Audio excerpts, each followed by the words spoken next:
हमसे कि अतीत के चलचित्र किस लेखक द्वारा लिखा हुआ उपन्यास है। अतीत के चलचित्र को किसने लिखा है? सुरेंद्र कुमार ने, मुंशी प्रेमचंद्र ने, मैथिली शरण गुप्त ने या महादेवी वर्मा ने? तो ये महादेवी वर्मा का उपन्यास है, नाम है उसका अतीत के चलचित्र। महादेवी वर्मा से भी पहले कई बार सवाल पूछे गए हैं। क्या क्या सवाल बनते हैं उनको आप नोट कर लीजिए। हेडिंग बना दीजिए महादेवी वर्मा। महादेवी वर्मा।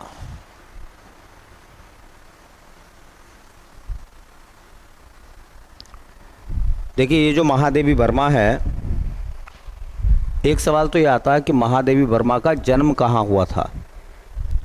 तो जो हमारा उत्तर प्रदेश है, उत्तर प्रदेश के फर्रुखाबाद ज़िले में इनका जन्म हुआ था।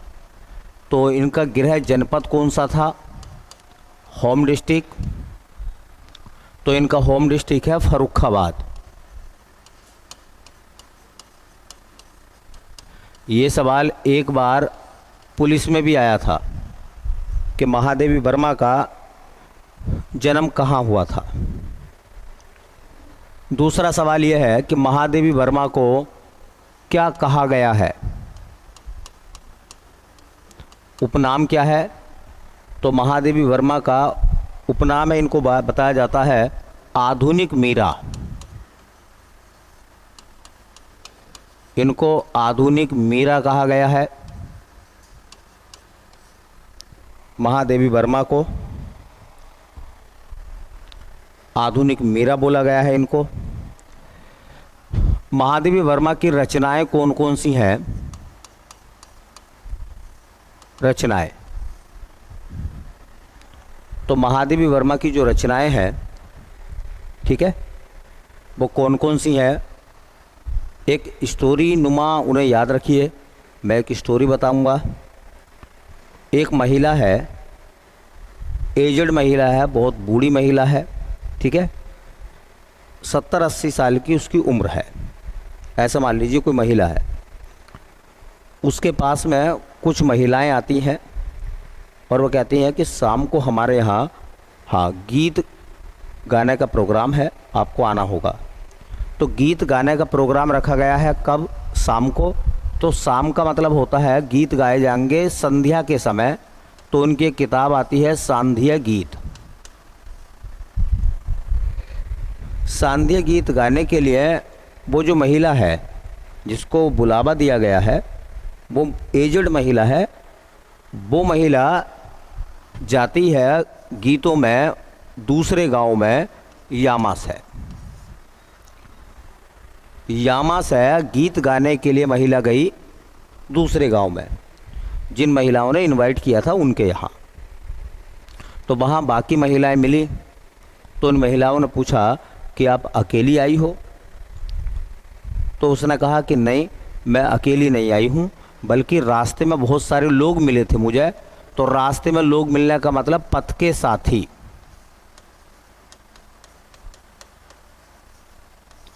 पथ के साथी। तो उन्होंने कहा कि तुम अकेली आई हो, क्या तुम्हारे परिवार में कोई नहीं है?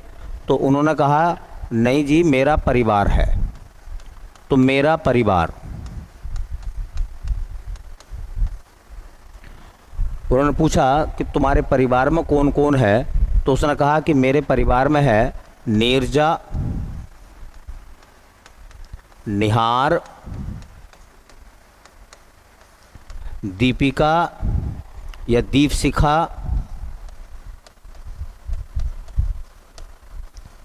नीरजा, निहार, दीपशिखा, रश्मि,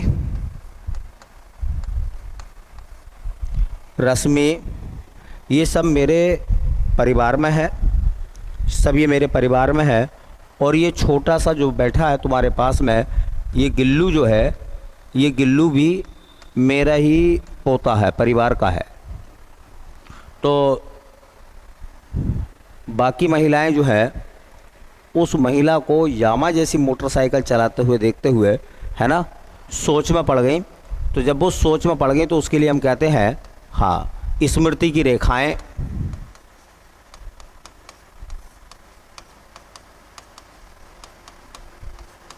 और एक किताब है अतीत के चलचित्र। अतीत के चलचित्र। तो इस तरह से उनकी किताबें, ये 5-7 किताबें हैं, ये आराम से इस कहानी पे याद हो सकती है।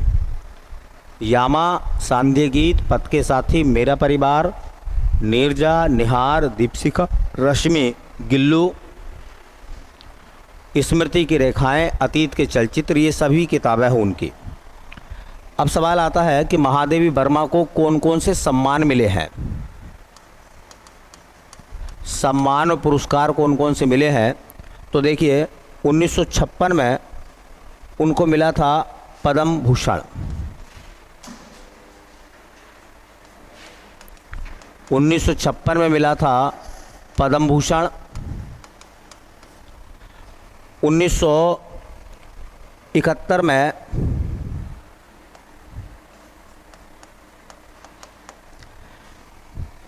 साहित्य अकादमी की सदस्यता, साहित्य अकादमी की सदस्यता ग्रहण करने वाली पहली महिला, ग्रहण करने वाली प्रथम महिला कौन बनी। ये बड़ा अच्छा सवाल बनेगा कि साहित्य अकादमी की पहली महिला मेंबर कौन थी, तो उनका नाम था महादेवी वर्मा। 1982 में उनको मिला ज्ञानपीठ। बहुत अच्छा सवाल बनेगा ये वाला। 1982 में उन्हें मिला ज्ञानपीठ पुरस्कार। किस पुस्तक के लिए मिला, तो किताब का नाम है यामा। यामा के लिए मिला। और ज्ञानपीठ पाने वाली हिंदी की पहली महिला। यह पुरस्कार पाने वाली प्रथम हिंदी लेखिका, हिंदी की पहली लेखिका का नाम बताओ जिसको ज्ञानपीठ पुरस्कार मिला, तो नाम आएगा महादेवी वर्मा। 1988 में भारत सरकार ने उनको एक सम्मान और दिया, और वो सम्मान था पद्म विभूषण का। पद्म विभूषण। तो ये कुछ नाम है इम्पोर्टेंट। महादेवी वर्मा का जन्म हुआ था फर्रुखाबाद में। उन्हें आधुनिक मीरा कहा जाता है। उन्होंने यामा, सांध्य गीत, पथ के साथी, मेरा परिवार, नीरजा, निहार, गिल्लू, रश्मि, दीपशिखा, अतीत के चलचित्र, स्मृति की रेखाएं जैसी किताबों को लिखा। और भारत सरकार ने उनको पद्म भूषण का सम्मान दिया 1956 में। 1971 में वो साहित्य अकादमी जो संस्था है उसकी पहली महिला सदस्य बनी। 1982 में उनको मिला ज्ञानपीठ पुरस्कार यामा किताब के लिए, और ज्ञानपीठ पुरस्कार पाने वाली हिंदी की पहली लेखिका का नाम है महादेवी वर्मा। और उसके बाद में 1988 में सरकार ने उनको दिया पद्म विभूषण। ठीक है। तो महादेवी वर्मा हिंदी में बहुत बड़ा नाम है। छायावाद में 4 स्तंभ आते हैं, उनमें महादेवी वर्मा है, जयशंकर प्रसाद हैं, सूर्यकांत त्रिपाठी निराला हैं। चौथा नाम बताइए कौन सा है छायावाद के 4 स्तंभों में। ठीक है, चौथा नाम कौन सा है भाई? महादेवी वर्मा, जयशंकर प्रसाद, सूर्यकांत त्रिपाठी निराला। चौथा नाम बताना कौन सा है छायावाद के 4 स्तंभों में। चलिए अगला सवाल देखो। उत्तर प्रदेश राज्य के क्षेत्रफल का कुल कितना भाग वनावरण है? अब चूंकि ये जो है ना ये आंकड़ा है, और ये आंकड़ा पुराना वाला आपको नहीं लिखना, आपको आंकड़ा नया वाला लिखना है। ठीक है, क्योंकि हर 2 साल में वन रिपोर्ट आती है, और वन रिपोर्ट में आंकड़े चेंज हो जाते हैं। तो एक हेडिंग बनाएंगे उत्तर प्रदेश में वन रिपोर्ट।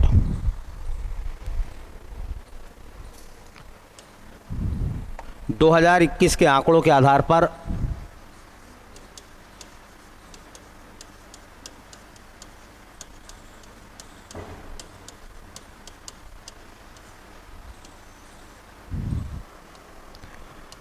उत्तर प्रदेश में वन रिपोर्ट। देखिए, उत्तर प्रदेश में कुल वनावरण क्षेत्रफल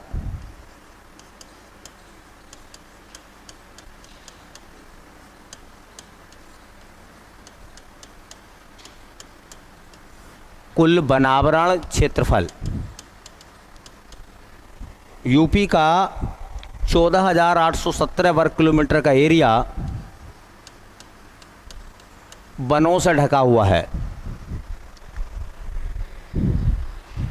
240,928 वर्ग किलोमीटर में से मात्र 14,817 वर्ग किलोमीटर एरिया पर वन है, जो कि यूपी के कुल क्षेत्रफल के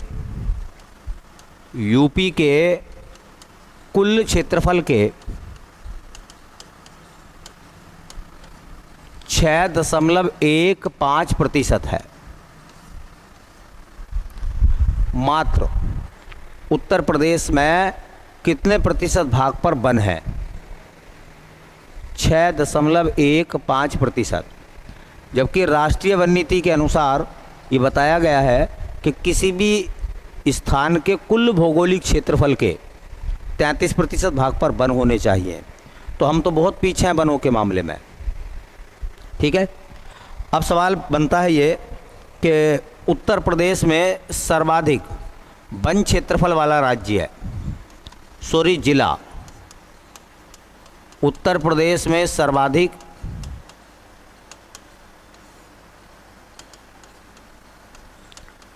वन क्षेत्र वाला जिला उत्तर प्रदेश का कौन सा जिला ऐसा है इस पर सबसे ज़्यादा वन है? सबसे ज़्यादा वन किस जिले में है? तो वह है बेटा हमारा सोनभद्र। सोनभद्र जिले में सबसे ज़्यादा वन है। उत्तर प्रदेश का स्विट्ज़रलैंड कहते हैं इसको। सोनभद्र को उत्तर प्रदेश का स्विट्ज़रलैंड बोलते हैं। सबसे ज़्यादा वन यहीं पर है। क्वेश्चन इस तरह से पूछा जाएगा कि उत्तर प्रदेश में सबसे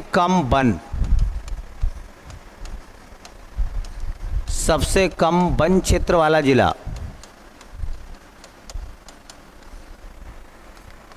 उत्तर प्रदेश का वो जिला बताइए जहां वन जो है उसका क्षेत्रफल सबसे कम है। तो उस ज़िले का नाम है भदोई। और ये आंकड़े जो मैं आपको बता रहा हूँ, ये आंकड़े बेटा ऐसा मान कर चलें, प्रतिशत में भी पूछेगा तो भी सोनभद्र सबसे आगे है, और कुल क्षेत्रफल में पूछेगा तो भी सोनभद्र सबसे आगे है।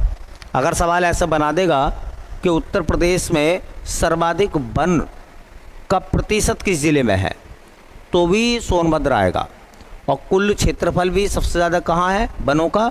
सोनभद्र में। ऐसे ही सबसे कम वन क्षेत्र वाला जिला पूछेंगे तो भदोई आएगा। प्रतिशत में भी भदोई है। एक बात नोट करके लिख लो जो मैंने अभी बोली थी आपके लिए। ऐसे सवाल पूछ लेते हैं। हाँ, उत्तर प्रदेश या उत्तर प्रदेश का स्विट्ज़रलैंड किसे कहते हैं भैया? सोनभद्र को। सोनभद्र को उत्तर प्रदेश का स्विट्ज़रलैंड कहते हैं। तो उत्तर प्रदेश में कितने प्रतिशत भाग पर वन है?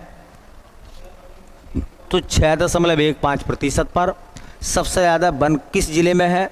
सोनभद्र में। सबसे कम भदोई में है। और सोनभद्र को बोलते हैं उत्तर प्रदेश का स्विट्ज़रलैंड। चलिए अगला सवाल देखते हैं। कह रहे हैं उत्तर प्रदेश राज्य में इलेक्ट्रॉनिक सिटी की स्थापना कहाँ की जा रही है? इलेक्ट्रॉनिक सिटी कहाँ बन रहा है उत्तर प्रदेश में? तो कह रहे हैं आगरा में, नोएडा में, बरेली में या कानपुर में। तो इलेक्ट्रॉनिक सिटी बना है उत्तर प्रदेश में।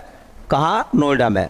तो कुछ ये शहर हैं ठीक है, और उनकी विशेषताएं क्या हैं, जैसे पूछेगा इलेक्ट्रॉनिक सिटी,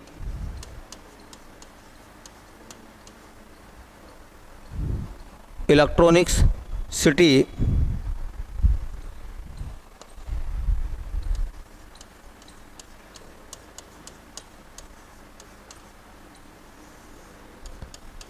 तो बोलेंगे भैया आंसर नोएडा।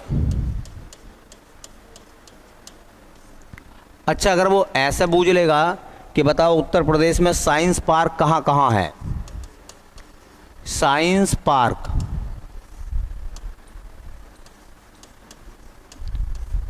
तो वो दो जगह है, एक गाजियाबाद और गोरखपुर।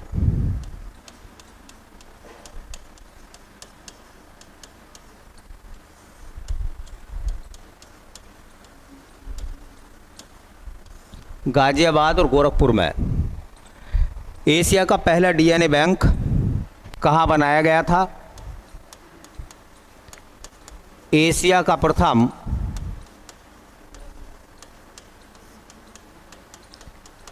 डीएनए बैंक, जैसे ब्लड बैंक होता है वैसे डीएनए बैंक, ये कहाँ बना है यूपी में? तो वो है लखनऊ। बड़ा चर्चा में चला था एक समय सवाल ये। बायोटेक पार्क कहाँ है? यूपी में बायोटेक पार्क,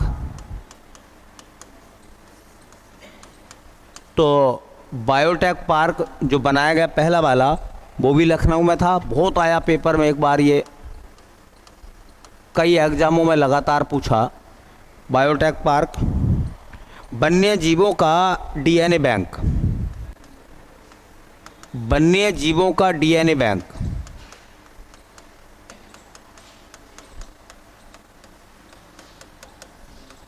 कहाँ बनाया गया है? तो भारतीय पशु चिकित्सा अनुसंधान संस्थान में बनाया गया है इसको। भारतीय पशु चिकित्सा अनुसंधान संस्थान, अनुसंधान संस्थान। अब मुझे बताओ ये अनुसंधान संस्थान कहाँ है?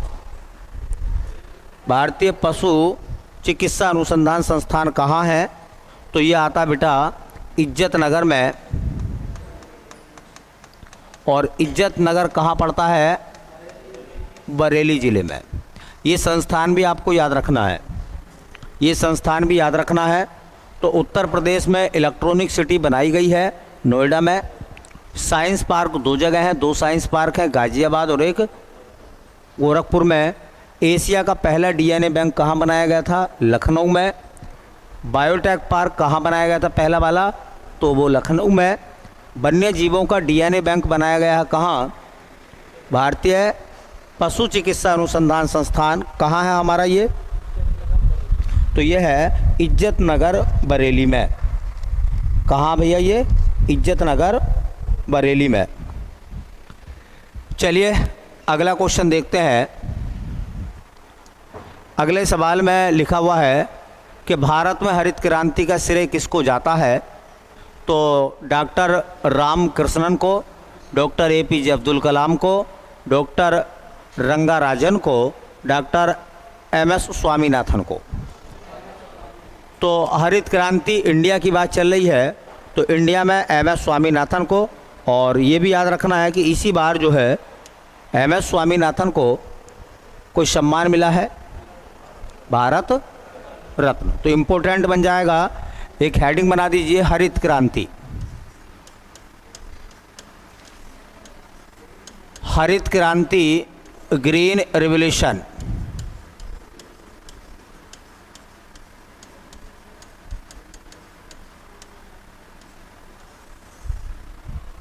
कुछ सवाल इम्पोर्टेंट आएंगे। एक सवाल तो ये बनता है कि हरित क्रांति शब्द किसने दिया था? हरित क्रांति शब्द, ग्रीन रिवॉल्यूशन वर्ड किसने दिया था? तो वो दिया था विलियम गेट ने।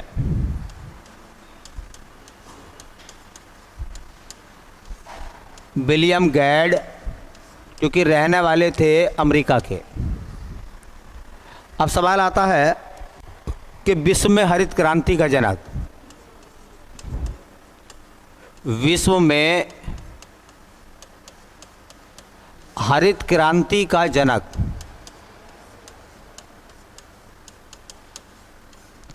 तो विश्व में हरित क्रांति का जनक माना जाता है नॉर्मन ई बोरलॉग को। Norman E Borlaug. एक सवाल पूछा गया था कि नॉर्मन ई बोरलॉग जो है उन्हें शांति का नोबेल मिला था। कौन सा नोबेल मिला था? शांति का नोबेल मिला था नॉर्मन ई बोरलॉग को। कब मिला था ये बताना है। नॉर्मन ई बोरलॉग को शांति का नोबेल दिया गया था और ये शांति का नोबेल कब दिया गया था समय बताना है, क्योंकि बड़ा पॉपुलर नाम है। तो इनको शांति का नोबेल मिला था बेटा, हाँ, 1970 में। 1970 में। और याद रखना है इन्हीं के नाम से कृषि के क्षेत्र में एक सम्मान दिया जाता है, उसे कहते हैं बोरलॉग सम्मान। बोरलॉग सम्मान एक बोरलॉग पुरस्कार दिया जाता है। पूछते हैं कई बार एग्जाम में आ चुका, किस क्षेत्र में दिया जाता है? तो कृषि क्षेत्र में।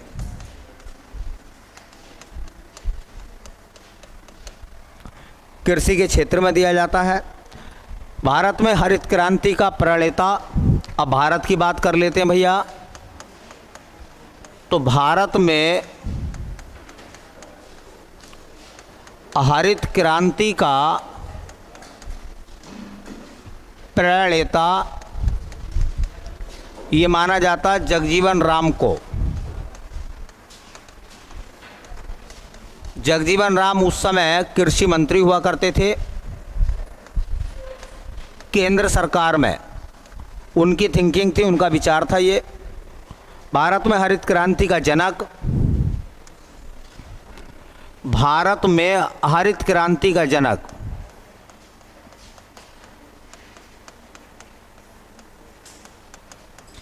भारत में हरित क्रांति का जनक ये माना जाता है बेटा MS स्वामीनाथन को। और MS स्वामीनाथन को अभी इस बार जो है भारत रत्न मिला है मरणोपरांत 2024 में, और वो कृषि वैज्ञानिक है, ये कृषि वैज्ञानिक थे। भारत में हरित क्रांति का अग्रदूत किसे मानते हैं? अगवानिया, जिसने महत्वपूर्ण भूमिका निभाई। तो भारत में हरित क्रांति, भारत में हरित क्रांति का अग्रदूत तो ये माना जाता है बेटा पंतनगर विश्वविद्यालय। वैसे पूरा नाम तो पंडित गोविंद बल्लभ पंत कृषि एवं प्रौद्योगिकी विश्वविद्यालय, उसका नाम उत्तराखंड में पड़ता है, वो उत्तराखंड में पड़ता है। और एशिया का पहला कृषि विश्वविद्यालय था, या एशिया का पहला कृषि विश्वविद्यालय है ये।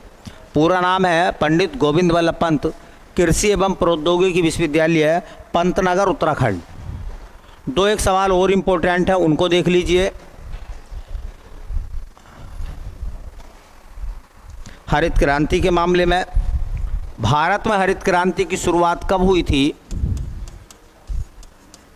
भारत में हरित क्रांति की शुरुआत ये हुई थी 1966-67 में। अगर ये ऑप्शन ना हो तो उसे कहते हैं 7वां दशक, 1970 से पहले।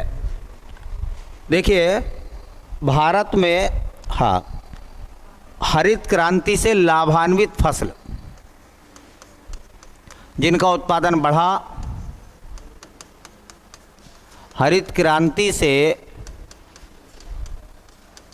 लाभान्वित फसलें तो दो ही थी, वो मुख्य रूप से गेहूं और चावल।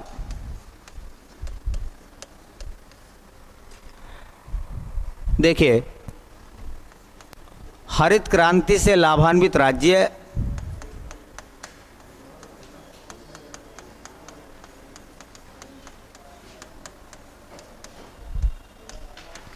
लाभान्वित राज्य, जिन राज्यों को लाभ सबसे ज़्यादा मिला उनमें एक नाम आता है पंजाब,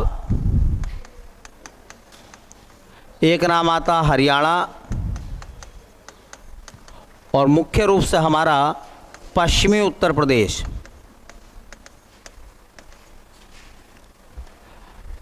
देखिए हरित क्रांति में क्या क्या उपाय किए गए थे खाद्यान्न को बढ़ाने के लिए। एक तो उन्नत बीज,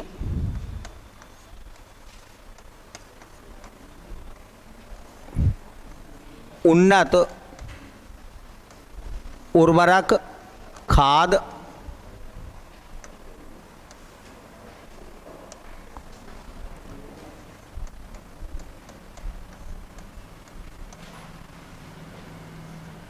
और एक हुआ था अच्छी सिंचाई। कृषि यंत्रों का, आधुनिक कृषि यंत्रों का प्रयोग, इन सबको जब मिलाया गया एक साथ तो भारत में खाद्यान्न का उत्पादन पहले मुकाबले बहुत ज़्यादा हुआ। इसलिए कहा जाता है कि हरित क्रांति जो थी वो भारत में एक वरदान साबित हुई। ठीक है, तो ये हरित क्रांति से जुड़े हुए सवाल थे। हर बिंदु एग्ज़ाम के लिए इम्पोर्टेंट है और ये फेवरेट टॉपिक है, जो यूपी SSC के एग्ज़ाम होते हैं उनके लिए। ठीक है, चलिए भैया।